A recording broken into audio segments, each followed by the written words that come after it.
Coburg was named an official Melbourne suburb in Victoria on January 21st, 1869. The Woiwurrung-speaking Wurundjeri people, part of the Kulin Nation, lived in the area prior to European settlement when the land was first surveyed by Robert Hoddle. Hoddle was an English-born surveyor and was famous for implementing Melbourne's grid layout, which still exists today. The first white man to be recorded living in Coburg was in 1840. Mr. Hyatt was running a small sheep station from a hut located on the east bank of the Merry Creek. In the following months, the area received the name Pentridge. A fellow surveyor, Henry Foote, wanted to name the area after his wife's birthplace, Pentridge, England. Over the next decade, the town's population would steadily increase, largely influenced by the Victorian gold rush. The first stores opened in the same year Pentridge was named. The Golden Fleece Inn was built in 1842 on Sydney Road, and the foundations of the Stockade Pentridge came just when the area was hitting its stride in the late 1840s. Although the gold rush brought great economic gain, it also brought a drastic increase in crime. Melbourne Jail was pushed to capacity, so on December 16, 1850, 16 prisoners were marched by armed warders from the Melbourne Jail to Stockade Pentridge. This action sees the commencement of what is to become Pentridge Prison. The prison began as a stockade made of movable logs surrounded by inadequate fencing. Local residents were outraged by the lack of security. By 1850, there were over 20 farms in the area, with the Wesleyan Church already built and more places of worship reaching completion by 1852. Bluestone quarries were opening, and prisoners at the newly conceived H.M. Pentridge were put to labour breaking up the stones, contributing to the early construction of Sydney Road. By the middle to late 19th century, Pentridge had a reputation problem. The prison was employing roughly a fifth of the local population, and the public's attitude towards the prison was unsettling. In 1870, an attempt to dissolve its strong association with crime and punishment, the citizen population of Pentridge agreed to change its name to Coburg.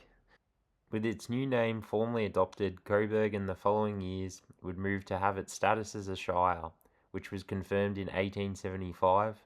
By the end of the 19th century, over 6,000 people called Coburg home, a vast majority being of English descent, and the area had undergone major advancements in infrastructure. A train station that ran direct to Melbourne and horse trams that ran to Moreland. This led to residential subdivision.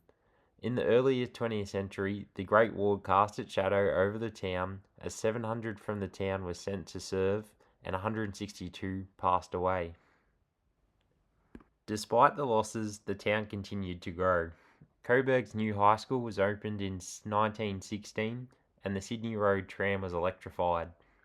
Land boom house allotments continued to be built on, and the townships of Coburg West and East were established. Their state primary schools opened in 1917 and 1926. The Melville Road tram in Coburg West was extended to Bell Street in 1927. Coburg also had large land parcels that saw the establishment of new industries, the Lincoln Knitting Mill, the Moreland Knitting Mill, and Beaumont Hosiery Mill. These factors contributed to a massive boom in the 1920s. Post-war Coburg was set for another big population boom as 2 million immigrants arrived in Australia between 1945 and 1962. The decision by the Australian government to open up the nation in this way was based on the notion to populate or perish. This emerged in the wake of the Second World War. The Australian Housing Commission purchased land parcels throughout Coburg and surrounding suburbs, and with its scattered cheap vacant land parcels, Coburg was an ideal place for migrants. Compared to a vast amount of Australia, Coburg offered ideal jobs for immigrants as it had established itself as a blue-collar working-class area. By 1960, an additional 20,000 people called Coburg home, a large majority of which were Italian immigrants. Coming from a war-torn country, Australia was a fresh opportunity. Italians offered experience in masonry and manual trades, so their skills were easily transferable to fit with the mills, quarries and brickworks that were situated in Coburg at the time. Throughout the rest of the 20th century, migration continued. A majority of the makeup included Italians, Greeks, Yugoslavs, and Maltese. By 1981, 1 in 5 people that called Coburg home were immigrants. The 1980s saw a major downturn. Australia experienced a recession, causing a massive closure of many of the textile factories in the area, and the population declined from its 1961 high of over 70,000 to around 53,100 by 1991. Despite this, immigration continued. However, a majority were now Lebanese. This was due to the Lebanese Civil War that lasted throughout the 1980s.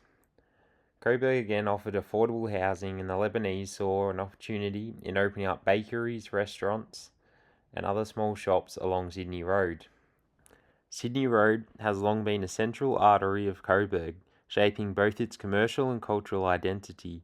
Historically, it connected residents to Melbourne and facilitated trade, while nearby quarries and mills relied on its accessibility.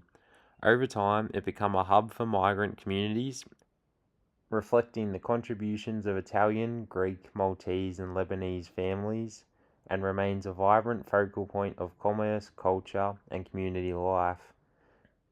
Today, Coburg's population still largely reflects its history of immigration, with the 2021 Australian census reporting that 33% of residents were born overseas, a majority of whom were born in Italy, and 44% having at least one parent born overseas, again predominantly from Italy. The suburb continues to be home to a diverse migrant community, with Italian descents remaining the largest group alongside Greek, Maltese, and Lebanese families who maintain cultural traditions through local churches, community clubs, and businesses along Sydney Road. This ongoing presence highlights Coburg's enduring multicultural identity.